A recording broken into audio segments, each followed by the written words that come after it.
Vamos falar então de uma outra importante fonte energética para o Brasil e para o mundo, né? A energia proveniente do petróleo.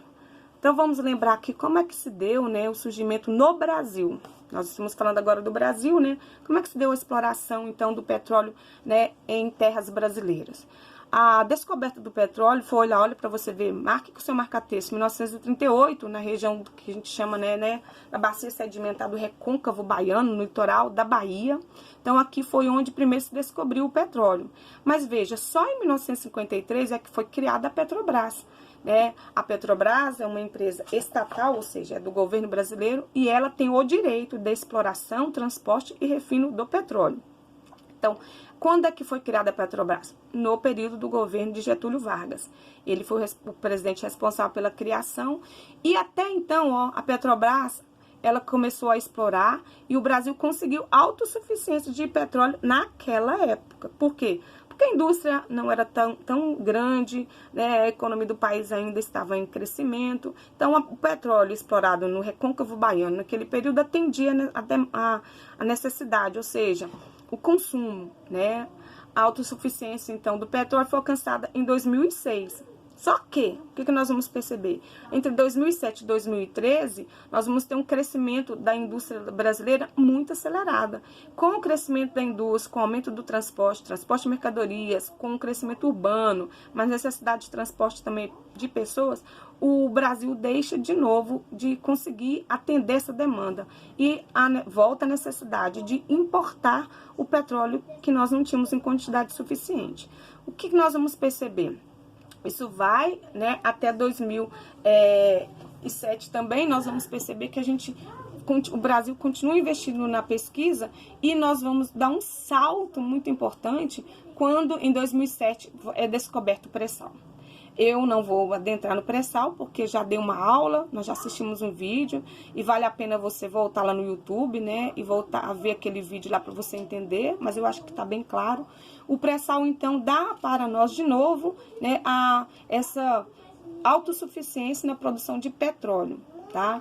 O petróleo encontrado aqui na bacia de Santos, né, abaixo da camada do sal, daí o termo pré-sal, ele tem aumentado, né, a oferta do petróleo brasileiro e com isso nós temos o quê? Nós nos tornamos autossuficientes. Ainda importamos um pouco de petróleo refinado? Sim, mas é por questão de pouco tempo. Atualmente, eu diria que nós nem temos mais necessidade de importar, porque você tem, né, assistido aí com a pandemia, com 30 dias, né, onde toda a atividade comercial praticamente está parada, né? O petróleo sofreu até uma queda porque as pessoas não têm usado, né, a gasolina, as indústrias têm produzido em menor volume, os caminhões, né, consumido menos. Tudo isso tem feito com que, né, a produção brasileira atenda à necessidade que nós temos atualmente. Então, dá uma olhadinha aqui para você ver como é o processo. O que é feito? O Brasil extrai o petróleo bruto. O petróleo bruto, ele tem que ser refinado. Na refinaria, ele passa por vários processos. Em cada processo se extrai um subproduto, né? A gasolina, né? O querosene, o gás. Vai retirando o último produto, é o que sobra, o resto, que é a graxa, e que é também um produto de importância, porque todo o asfalto é feito a partir desse piche, né? Não é a graxa, né? O piche. A graxa também é um subproduto. O piche é usado para o revestimento, né, da superfície e formando estradas, rodovias aí com o que nós chamamos de asfalto. Então, nós temos no entorno das áreas onde explora, né, das plataformas petrolíferas, temos 15 refinarias, que são elas responsáveis pelo refino do petróleo bruto explorado, né? Elas estão localizadas, obviamente, nas regiões de extração, ou seja, essas 15 refinarias estão na região do Recôncavo Baiano, a Bacia de Santos, então desde Bahia, Espírito Santo, São Paulo, né, Rio de Janeiro. E no entorno delas, inúmeras outras indústrias que vão se beneficiar do subproduto que sai dela. Olha que interessante, né? Então, há uma cadeia produtiva, né, em torno dessas refinarias. Porque de cada subproduto você tem uma indústria que vai ter esse material como matéria-prima. Exemplo, se eu tenho, né, o querosene, então vai ter uma indústria que vai utilizar o querosene como matéria-prima, a graxa, e assim por diante. como é que é a produção? Aqui o dado até 2015, mas você vê o aumento da produção de petróleo no Brasil nos últimos anos. E a tendência aqui é só aumentar. Então, a página 56, você tem aí as principais refinarias onde elas se localizam. O Complexo Petroquímico do Rio de Janeiro, em Copérgia, né, no Rio. A Abreu e Lima, fica em Pernambuco. A Capuava, em São Paulo. Paulínia, também em São Paulo. Duque de Caxias, no Rio de Janeiro. Até mesmo aqui em Minas Gerais nós temos uma refinaria, tá? Na região de Betim. Aí você fala, mas em Betim? Porque Betim, né, é o principal polo automobilístico aqui do estado de Minas Gerais. E as empresas automobilísticas consomem o quê? Consomem produtos derivados do petróleo. Henrique Lage, né, que fica lá em São Paulo também. Isaac Sabá, em Manaus, porque se você olhar no mapa, eu tenho jazida de petróleo lá no meio da Amazônia, está lembrado? Então lá também é preciso ter uma refinaria que vai, né, refinar o óleo bruto extraído, né, do petróleo daquela região. Ceará também tem uma refinaria, lubrificantes derivados do Nordeste. Potiguar, que fica no Rio Grande do Norte. Presidente Bernardes, em São Paulo, né? Presidente Getúlio Vargas, no Paraná. E a indústria do xisto no Paraná também. Então, são essas as principais refinarias que eu tenho no Brasil. Vamos, então, agora dar uma olhadinha no seguinte. Tem uma atividade para você fazer aqui. Vamos agora falar de uma outra fonte de energia, que é a energia térmica, né? O que é as usinas termoelétricas? Elas produzem energia térmica. E a energia térmica, ela é obtida a partir da queima de alguma matéria-prima que entra em combustão, como o carvão mineral, o petróleo, o gás natural, a lenha, a energia nuclear, né? E essa energia térmica que nós temos no Brasil corresponde a 28% da eletricidade, né, consumida, produzida no país. Qual que é a vantagem dela? O custo dela e a abrangência dessa energia é mais barato do que a construção de uma energia, né, de uma usina hidrelétrica. Então, para você construir uma usina térmica, é mais barata do que construir uma usina hidrelétrica. Só que, qual é a desvantagem? Uma usina térmica, como ela vai queimar combustível fóssil, ela vai gerar o quê? Gás carbônico. Ela vai gerar resíduos, né? Como aqui no caso da energia nuclear, um lixo que até hoje a gente não sabe, né? O grande problema da usina nuclear é como a gente vai, né, dispor do lixo tóxico, que é um grande problema. A lenha, a lenha gera também, além do gás tóxico, você também vai estar explorando, né, terras férteis para consumir, para produzir lenha. O combustível fóssil, como petróleo, gás natural, carvão mineral, é a quantidade de dióxido de carbono lançado. Enquanto hoje, né, a tendência mundial é diminuir essa produção de dióxido de carbono, se você investir em usinas térmicas, né, você vai estar contribuindo para aumentar, tá? Então, nas mais próximas fontes, né, de matérias-primas, onde ficam as usinas termoelétricas, produzem energia por meio do calor gerado do carvão, como por exemplo, no Rio Grande do Sul. Veja aqui onde eu vou ter algumas usinas termoelétricas. O Rio Grande do Sul, onde a gente já aprendeu que é onde tem reserva de carvão mineral. Perto das jazidas de carvão mineral, eu vou ter então usinas termoelétricas. Isso barateia o quê? O custo do transporte. Porque a gente tem que lembrar o seguinte: uma usina hidrelétrica, ela produz aqui, vamos pegar o caso da usina hidrelétrica de Itaipu, que gera maior quantidade, né, de megawatt de energia. O que encarece a energia? É o transporte, a transmissão dessa energia. As redes de transmissão que conduzem a energia vai encarecendo, transmissão e manutenção. Imagina as usinas hidrelétricas aqui numa região, construídas na região amazônica, para levar energia para o Nordeste ou para outras áreas da Centro-Oeste. Então, aumenta o custo. Então, as usinas termoelétricas, geralmente, elas são construídas onde é o consumo. Ou seja, você constrói uma usina aqui, vai consumir as cidades, né, as indústrias que estão próximas a ela, para baratear, porque já tem, né, um custo na produção, na construção dessa energia. Veja aqui, quais usinas que nós temos aqui, ó. Nós vamos ter termoelétricas de produção importante, né? Você tem aqui, ó, no sul do Brasil, o Complexo Termoelétrico Jorge Lacerda, em Capivari de Baixo, né, em Santa Catarina. A Termoelétrica de Charqueada, também no Rio Grande do Sul, que eu mostrei ali abaixo. As usinas nucleares, né, de Angra 1, 2, né, que fica em Angra dos Reis, no litoral sul do Rio de Janeiro. Essas aqui que você tá vendo, ó, Angra 1 e 2, né, e as usinas aqui na região sul. São as que consomem, né, a energia produzida lá. Outra fonte de energia que já falei, a biomassa. Não vou citar, não vou ficar demorando aqui, mas o que? É a energia proveniente, então, de qualquer massa viva, ou seja, qualquer planta. A cana-de-açúcar, o milho, a soja, a mamona, né? E outros que podem, né, produzir, são plantas oleaginosas. Essas plantas que produzem óleo, elas podem gerar energia, porque óleo queima. E a queima gera uma energia, a biomassa. Já falei, né, do projeto do governo na década de 70, né, criou o programa Proálcool, e foi um programa inovador, né, no mundo todo. O Brasil se destacou e ainda o maior produtor de álcool do mundo. Os Estados Unidos produzem o biocombustível, mas eles usam milho, porque o clima lá não favorece, não permite, né, o cultivo da cana-de-açúcar. No caso do Brasil, a questão climática no solo contribui. O interior de São Paulo, região também nordeste, a gente viaja, são quilômetros e quilômetros e quilômetros de canaviais, né? Atualmente, como o consumo, né, do álcool diminuiu bastante com a pandemia, as usinas elas têm preferido, então, produzir açúcar.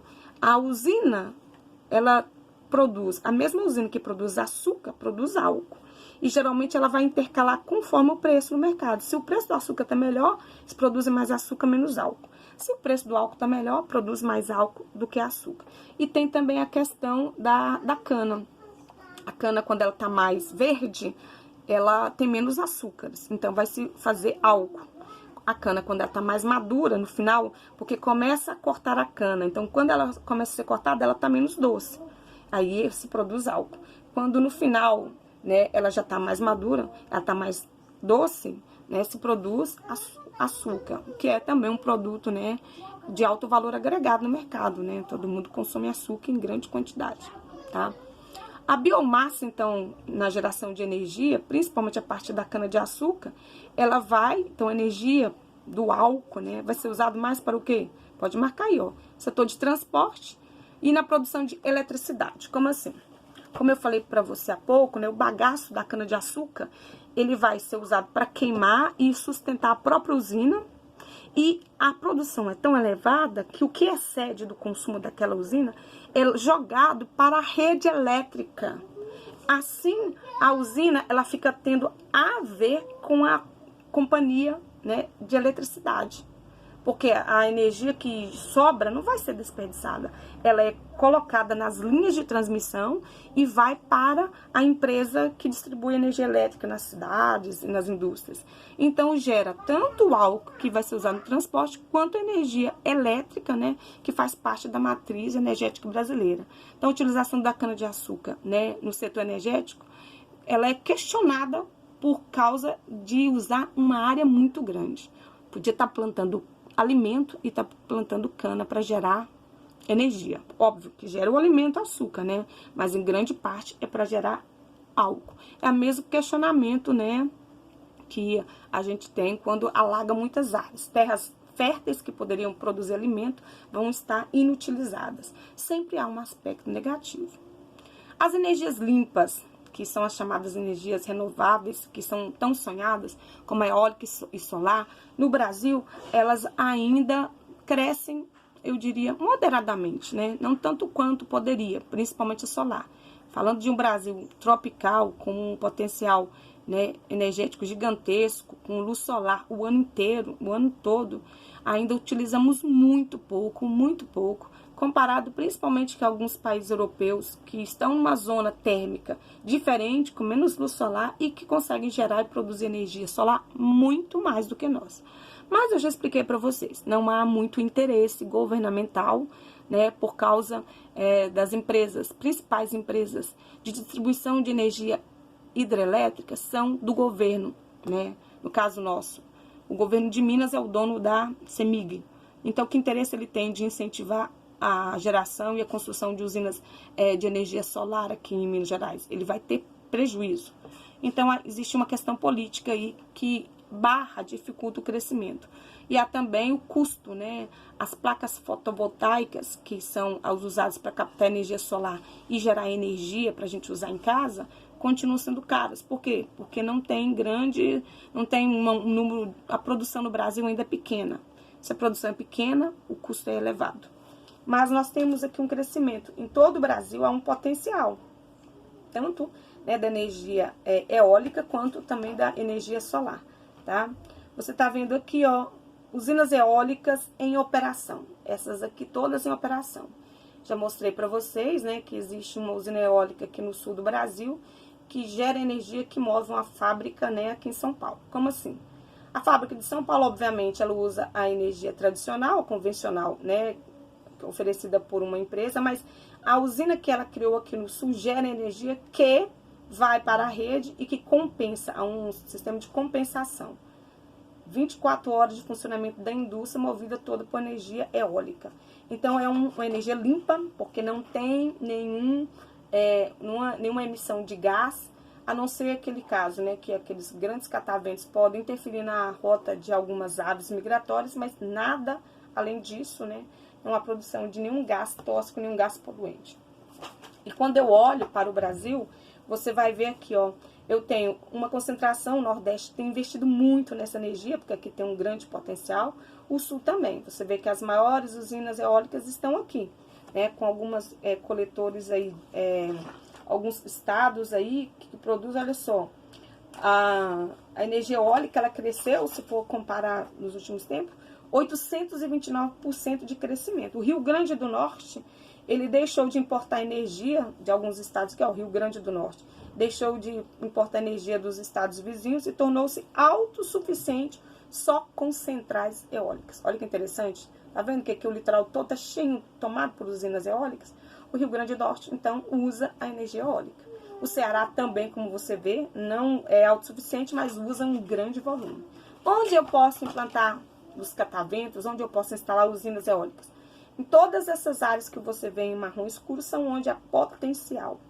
Então, você tem uma região extensa, né? E a tendência é que aumente ainda mais. Agora, outra coisa, né, que a gente precisa lembrar é que essa faixa de clima tropical se torna, né, extremamente, né, favorável à construção de usinas solares. Infelizmente, você está vendo aqui, eu tenho muito, né, aqui em Vazante e outros lugares, onde essas placas são colocadas em residências populares e oferecidas gratuitamente para o aquecimento apenas da água, né, para não ter o custo aí do chuveiro, que é o grande vilão no consumo, né, residencial.